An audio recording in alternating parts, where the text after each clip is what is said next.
Hello, everybody. First, I'm going to start with a story. So I wanted to find a picture of me and one of my friends. It was taken on a cathedral, on top of the cathedral in Mexico City. And I didn't know how the file was called. I didn't know where it is in my photo storage software. And I just typed Mexico friend. And it showed me a bunch of images, but just by typing the words. And it said Mexico friend church. And the domes of the cathedral was also visible in the picture. And the software was able to find it. The file name was img_5764.hic diphone format. It didn't have any tags on the file, didn't have any annotations, any description, and it was still able to find it, right? By semantic, by knowing the meaning, by analyzing the picture and saying, oh, there is a Mexican flag that's visible, there are two people, so maybe they're friends, there are some domes that are looking like a cathedral dome. So semantically, by the word of the meaning, it connects the word I'm typing with what's actually on the picture without the picture having any context. And we experience this with our LLMs every day.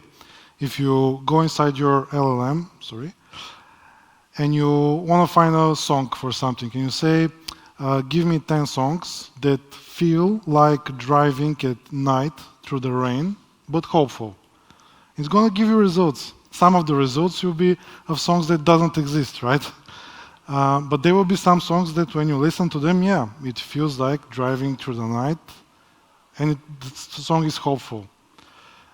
And we see this not only in our personal lives, but in our business context as well.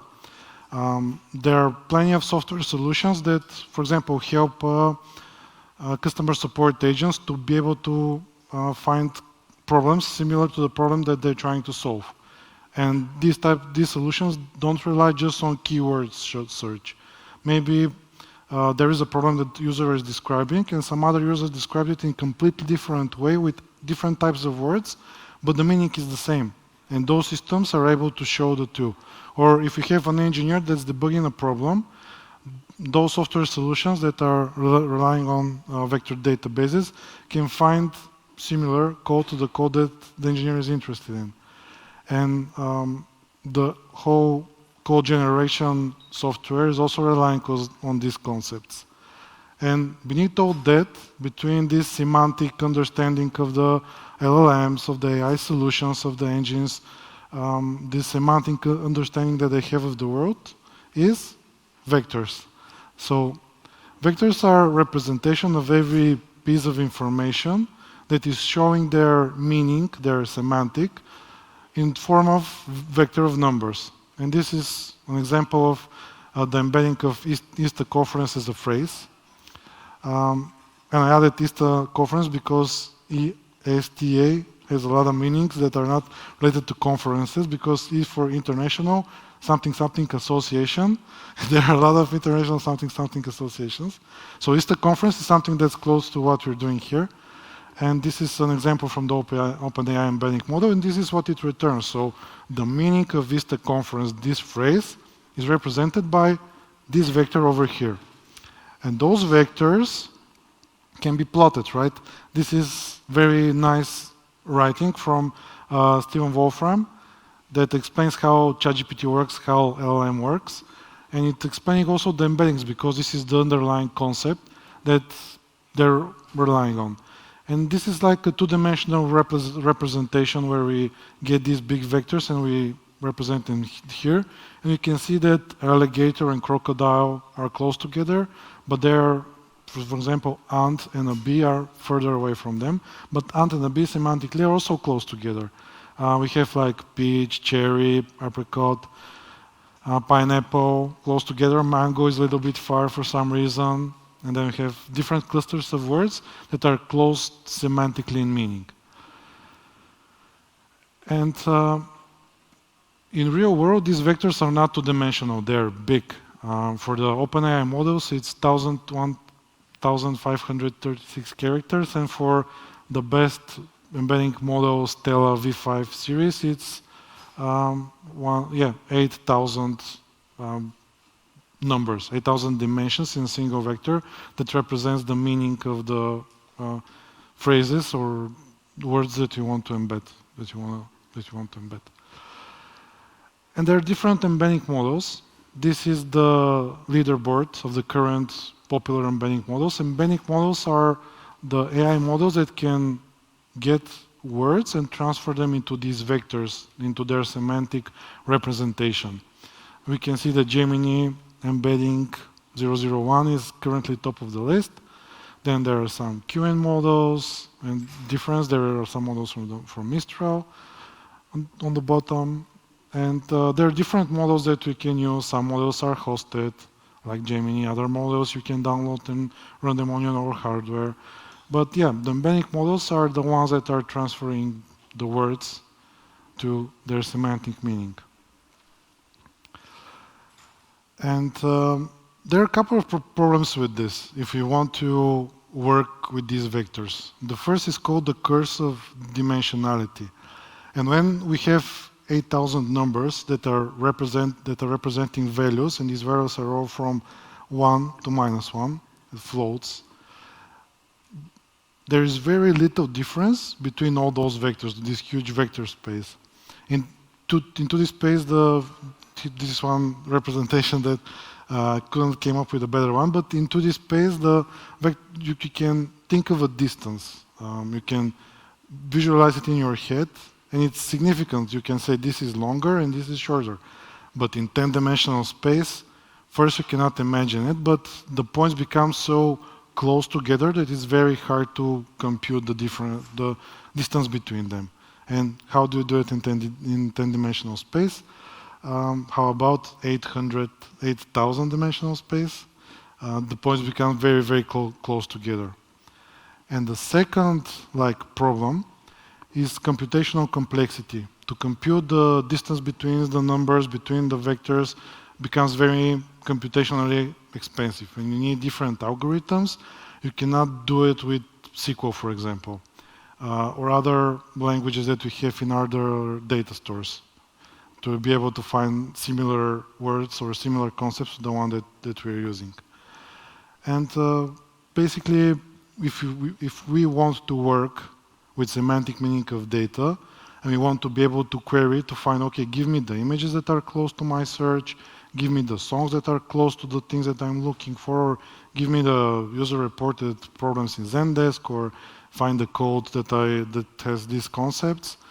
We need to be able to have a storage that takes care of those problems, takes care of the curse of dimensionality, can do computationally complex things in a reasonable time, and use sufficient algorithms that are designed to store the data in an efficient way and to also to query it. And this is where vector databases come to help us. Vector databases are systems that store the data in an efficient way. We feed them these big vectors and they can efficiently store them, provide us ability to work with the data and to query it. And also, when you think about a vector database, it's database. Like the other database and the things that we expect from relational databases or NoSQL databases or the other types of databases that we work with, we also expect them here, like partitioning, sharding, indexes, backups, roles-based access control, everything that you have in your traditional databases, you also have it here in this space. These are like complete database systems. So the vector databases, first of all, allow us to efficiently store and manage large volumes of search data. Most systems allow for linear scalability.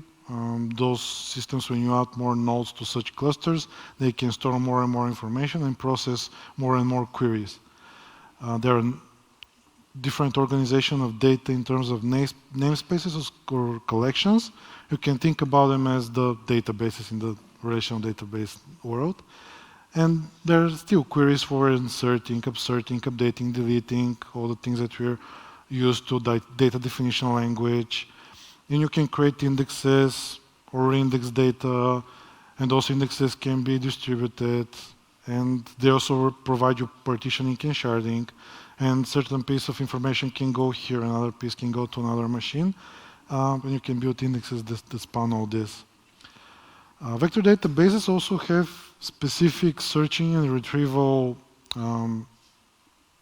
algorithms or approaches. You can do k-nearest neighbors, which is similar to a linear scan in the traditional database world. There are better algorithms, approximate nearest neighbors, range search, different types of searches. That basically operations. When you say select data, you can say that you want the database to select it in different ways. And there's also difference in the indexes. There are different types of indexes, and the same way as it's important to define our indexes in a good way in order for our relational database to be performant, it's the same here.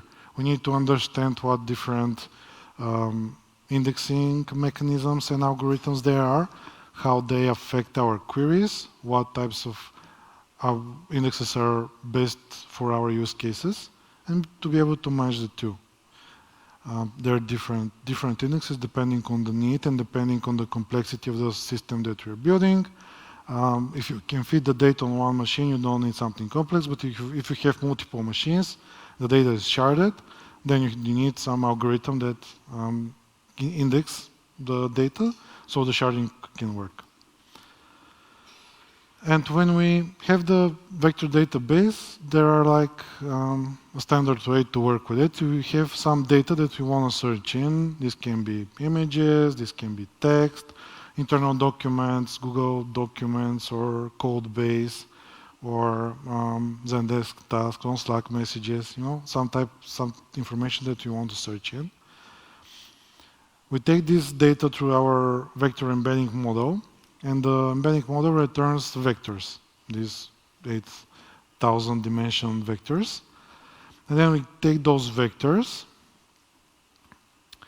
and we store them in a vector database in collections.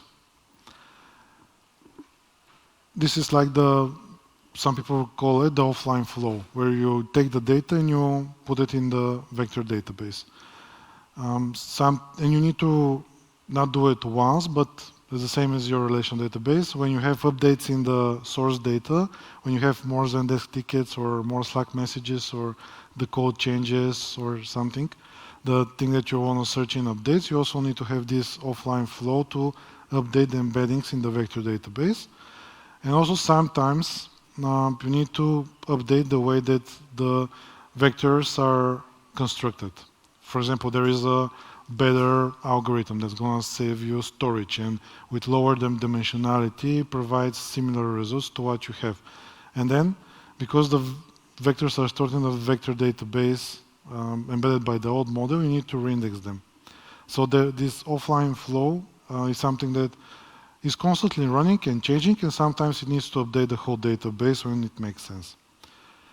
And then we have the online flow, where we have a query and we want to find the images or the documents or whatever we're searching for. And it goes again, so we have a query that I type something in the search, or the LLM tries to find something. It again goes through the vector embedding model, which result in a vector. The query is represented in the vector, and then I go to the vector database and ask it, okay, give me the results. Which are the vectors that are similar to the query that I'm currently executing. And it's always going to find something. And it returns which are the closest one. And you usually say, give me the top 5, give me the top 10, maybe more, but usually people go with 5. And this is basically the whole workflow of the vector databases. And usually when we talk about LLMs, we have something LLM and it queries internal data. This is the flow that it goes through. Basically, it takes the query that we're searching for, and it again embeds it, gets a vector, searches the vector database, gives it as input, and it says, here is what the user asks for. Here is some context that might be useful or not, and do your job. For example, we want to generate some code. We say write this and this code. It goes through the vector embedding model. Our query is embedded in terms of vectors, and then the code that is similar in terms of vector space is found, and it said, here is what the user wants the code that the user wants you to write. Here is the related code, and then go and write the code, and the LLM generates the code. And there are different databases that I'm gonna go over as an example, and the first one is called Pinecone. Pinecone is the most popular vector database out there for some reason, and it's closed source. It has a free plan, but it's hosted and you use it as a service. Basically, it's a cloud service that you can use, and you just download the library and work with it. You don't worry about spinning it up, about installing it, updating it, security, all the different aspects of running a database. It's just something that you work with, and you send data to it, and then you query it, and it gives you back results. And you can also, if you're using AWS, for example, you can use Pinecone on your AWS virtual private cloud. So it's very easy to start with. And because of that, a lot of people started experimenting with Pinecone. And maybe this is why it becomes so popular, like the vector database. It has very good documentation. It's very easy to do a proof of concept because you just download a library and work with it. It's SaaS only, you cannot self-host it, and it's a prominent company. I put the funding of every company so you can get a sense of maturity, because when you put your data somewhere, you need to make sure that this company is not going to disappear and you need to migrate your data, or they just stop operating and lose your data. So yeah, 100 million Series B funding in 2023. And just to give you an example of how to work with those vector databases, what the code looks like, here's one example. It's a short Python code that creates an embedding, adding some data and querying it. Then you can see that you download the SDK to connect to Pinecone. You provided a key, then you create an index, which is documents, and you say AWS. Then you embed some documents. You say, here is the thing that I want to embed, use this model, and you can do it in one query, where the SDK takes care of the embedding and the searching in the database. And then you need to embed the query. You can see query OpenAI embedding create, the query that you want to search for. And then index.query is how you query the database. So very straightforward. As I said, very easy to do proof of concepts. Another popular alternative to Pinecone is Quadrant. The difference here is that it's open source, but it also has a commercial license if you want to support. You can self-host it in your environment, or you can use it in the cloud. So you can do your proof of concept in the cloud, and if you like it, then you can think about self-hosting. It also has good documents. There is a Docker setup where you just download the Docker Compose file and you spin it up. And it's built with scalability in mind. There's sharding, there is multi-cluster implementation, and it received 28 million Series A funding in 2024. It was introduced in 2021. And another alternative that a lot of people use is Muvius. It has an open source version that's called Muvius, and there is a commercial version called Zealous. And it's very feature-rich vector database. This is what people use in big production systems. And if you find engineering articles of companies sharing their story with vector search and embeddings and doing it at scale, most probably they've done it with Muvius. It's very scalable, but it has a very complex deployment. Fortunately, there is a Docker Compose file, or if you're running Kubernetes, there is a Helm chart that spins everything up. It got 60 million Series B funding in 2022. It was introduced in 2019. And what do I mean by complex architecture? Here's an example. This is the architecture. As you can see, there is durable storage. It uses TCADs, it uses different technologies for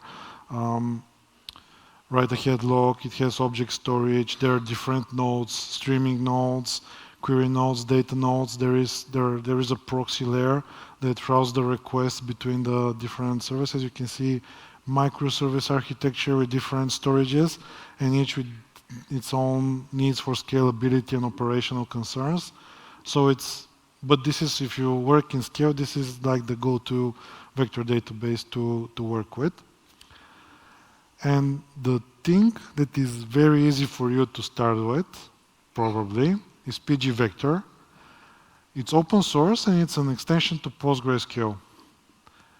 How many of you are using PSQL at work? Show of hands. Okay, some people, nice. So yeah, you can just install it. It's an extension. It's at specific data type for vectors. It also adds operators for distance, for calculating similarity between vectors. And it also adds very advanced indexing methods. So because it's open source, it's very easy for the scientific world to play with it. And all the advanced state-of-the-art indexing methods are implemented in pgvector as well, I guess. But they're yeah, very, very well supported. And pgvector was started in 2023.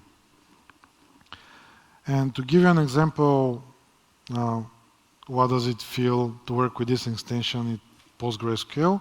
So first you need to enable the extension, and when you create a table, you can see that there is a new vector type called vector, and over here we say vector with dimensionality 1536 dimensions, numbers.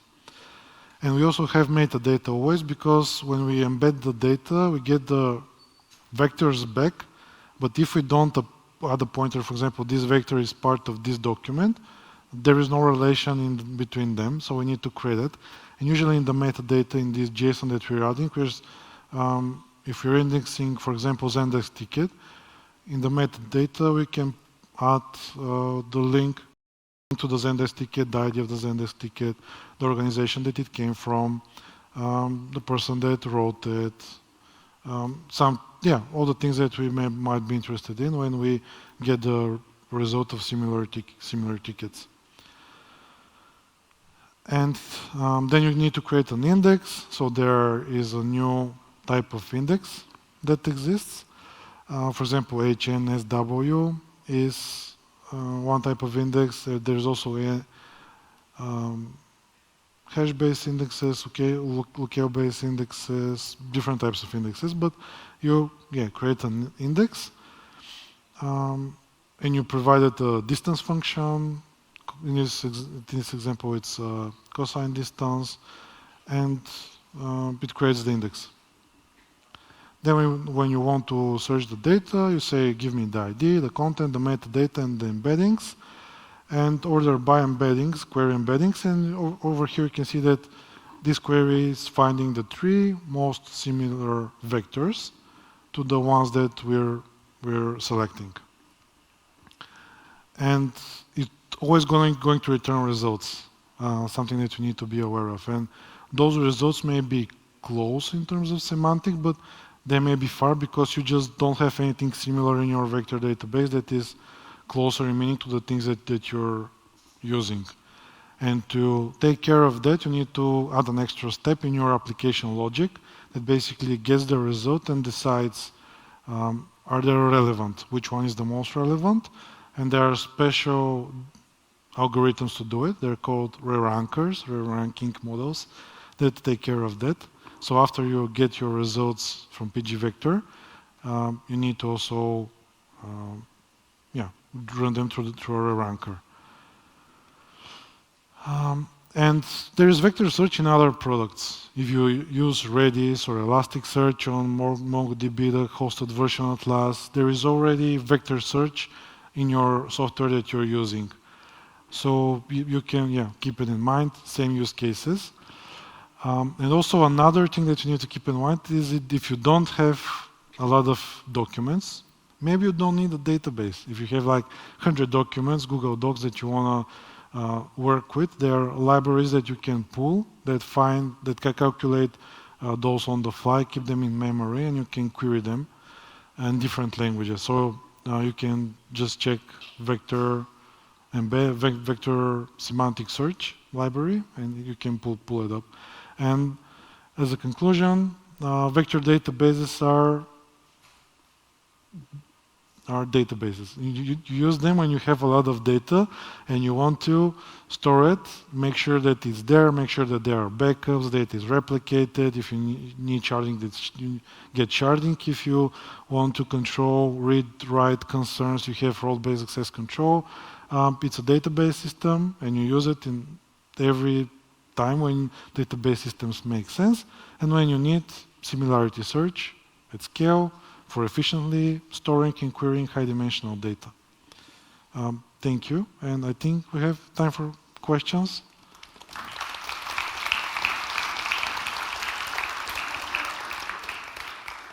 Hello, am I audible? Yes. Thank you. Your presentation was great. I wanted to ask you about an example. Here. There I am. An example of like what use cases did you implement using a vector? Actual use cases for Zendesk tickets. Find similar Zendesk tickets, problems that we have solved for other customers, but that we don't want to figure out the hot water second time. We don't want to reinvent the wheel. Already did it for one customer, and can we do it for another? Thank you. Other questions? Okay, no more questions. If you have any questions, you can find Nikki after that in the networking area. Thank you very much.